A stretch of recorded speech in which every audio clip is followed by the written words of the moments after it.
Hey guys, it's Jen here in Sochi, Russia, and I am with the amazing Evan Lysacek, and we are going to give you the inside scoop on what's going on here and Dancing with the Stars. Dancing with the Stars, and we're also going to give you the outside scoop of what's going on here. It's a lot. Double scoop. Evan, tell us what you are doing here at the USA House in Sochi.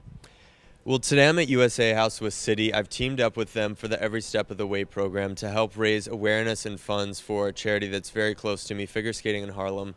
I've worked with the organization since 2006 when I just fell in love with these girls. I attended a gala for them and felt a real sense of relevance because I'm a skater and they use figure skating as physical fitness along with a very strong academic curriculum to teach girls the values and lessons and discipline that they need to succeed in life. And I've seen the trajectory of these girls' lives. They're taken out of underserving areas in New York City and put into a program with very competitive curriculum, and they're taught the power of education and the discipline of figure skating, and the opportunities they have are remarkable. They're now going on to Ivy League universities, getting scholarships, going on to work at Goldman Sachs. So pretty incredible success from this organization. I'm glad to work with them and thankful to City for helping me shine a light on the organization. Speaking of the Olympics, I mean, how has your time been here so far? What do you think of Sochi? Do you have heat? Do you have clear water? I mean, what's going on here? I have full luxury accommodations here in Sochi, so I have nothing to complain about. It's been an incredible experience. The village is beautiful. The venues are great. The organization has been incredible so far. They've been great hosts to the world.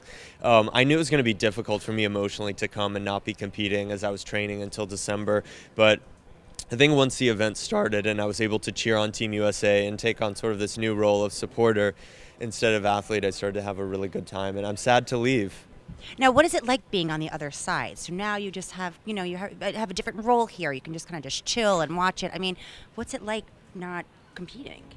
It's definitely bizarre because I go through a lot of the same emotions that I would feel when I was competing. When I hear the announcer's voice start announcing the skaters on warm-up, and I see the lights in the arena and I see the other skaters getting ready, I feel like I start to panic, like I should be jumping out there. They're going to call my name. So it's a little bit strange, but I did enjoy watching the men last night, and they set themselves up for a very interesting free skate tonight. Who do you think is going to take it tonight?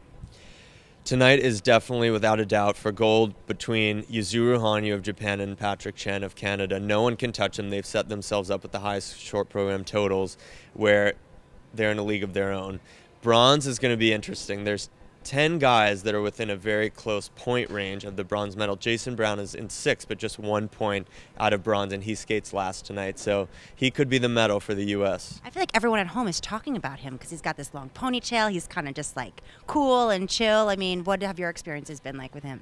Well, I saw his family here at USA House yesterday, and I said, "Are you guys nervous?" And they're like, "No, not really." They said, "We don't have great seats, but we're not nervous." I was like, I mean, my parents are in a bar or sedated before they're so nervous, but I think part of that comes from the fact that he didn't have a lot of pressure on him, and he was able to go out last night and just be free. And tonight he has pressure. And in addition to that, he's not doing the most difficulty, of the skaters in the group, but he's definitely the most consistent. So it's going to be interesting to see which is more valuable tonight. And last night showed that consistency was key because he was one of only 4 men. That we called it the last men standing. There were only 4 clean programs out of 30. So tonight, if that's the same case, he could be in really good shape for that medal. Totally. Okay, which one Olympian have you met here in Sochi that you're like amazed by or just kind of starstruck by? I love Hannah Kearney, and I got to know her briefly through some work that I did with Ralph Lauren and a couple of other sponsors, but I saw her compete here and handle herself so well, and she was one of the first medals for the U.S., so we were cheering so loud when she won the medal, and it was cool to be able to get to know her better, spend time with her here at USA House and just hang out. But that's kind of what's cool about the Olympics and about what the USOC provides for the athletes, is a safe haven to come and just hang out with fellow athletes and fellow Americans and feel for just a couple hours at a time like we're back in the U.S. All right, now I feel like we're up to 18 Olympians now that have already competed in Dancing with the Stars. So if you were to choose one... I feel less special, thanks. Number 16 out of 18. Well, you kicked ass, though. If you could choose 1 or 2 Olympians from Sochi that you think will make the show, who do you think will be on it? I think it'd be cool to see a skier on the show. They're into speed. They're very athletic. I think they do good on the show. I think Bodie Miller or Ted Ligety would be good because they're kind of like outspoken, funny, fun. But I think for sure Lindsey Vonn would be my pick if I had to choose just one. And it could be good rehab for her after her injury. She could dance her way back onto the slopes. So go for Lindsey. Now, are you more nervous, like competing on a world stage like this, or competing on a stage like Dancing with the Stars, where you're totally out of your element, live TV, other celebrities around you? What made you more nervous?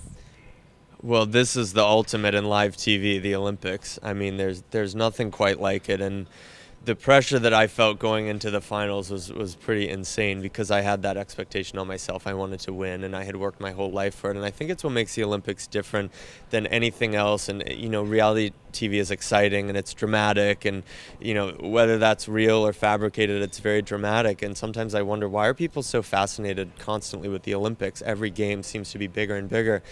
And I think it's because of the dignity, the classicism, the history of the games, and it's not like so many things in this world now instantaneous, where you can become a celebrity or have fame or have attention overnight from YouTube or social media. These people have worked their entire life for one moment. Great. And then last question. It's Valentine's Day here in Sochi, Russia. Any fun plans? You're my Valentine, Jen. Oh my God, I'm free, actually. Get some heart cookies in there. I hope they're gluten-free. You're free? As you say you're free? No Perfect. plans. Perfect. Done. We're going to go to the men's figure skating. That'll be our first date. Done. Men's skating. Romance.